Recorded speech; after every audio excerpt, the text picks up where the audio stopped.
sums it up.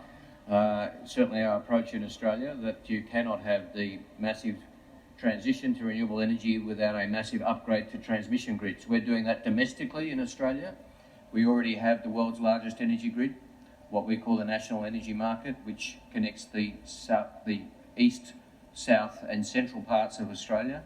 But we need to do much more, and our government in Australia was elected with a policy of spending $20 billion to build 10,000 kilometres of transmission lines to augment that grid, because, as we all know, the one advantage of gas and coal is it tends to be geographically centrally located in small clusters, whereas renewable energy is spread right across our respective countries in small and large installations. So we need to improve the grid. Also, for reliability, deniers and delayers say that the sun doesn't always shine and the wind doesn't always blow, which is technically true, but normally at some point in our country it's blowing or shining somewhere. And so if we improve the transmission between different parts of our grid, it'll help with reliability. But of course, it's also important internationally, as you indicated, and we take a similar approach. So in Australia's context, we're strong supporters of the Sun Cable initiative, which many of you would have heard of, which will connect the world's largest solar farm to be built in the Northern Territory of Australia in the desert with 24 million solar panels to Singapore. It's a hugely expensive, complicated operation moving through Indonesian waters to Singapore.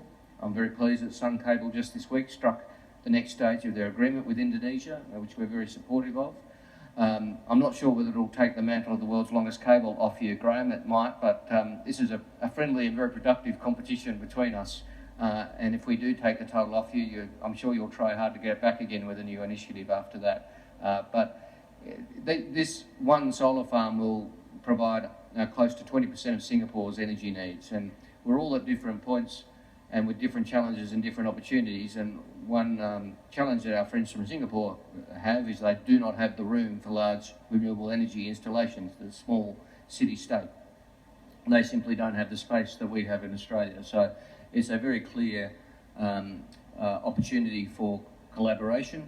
While we're waiting for green hydrogen to be able to be transported, which people have different views about how viable and when that will be viable, but we do know that submarine cables are viable now with all the challenges that they have, including, frankly, security and the geopolitical ramifications and protecting the security of submarine cables, which is something I think we are going to have to turn our mind to. But in the first instance, it is a very obvious and early fruit opportunity to improve connectivity between different energy markets, and in our case between Australia and Asia. So I'll leave the remarks there, Graham. We're very happy to collaborate with you and others on the shared journey and learn from each other. So thank you.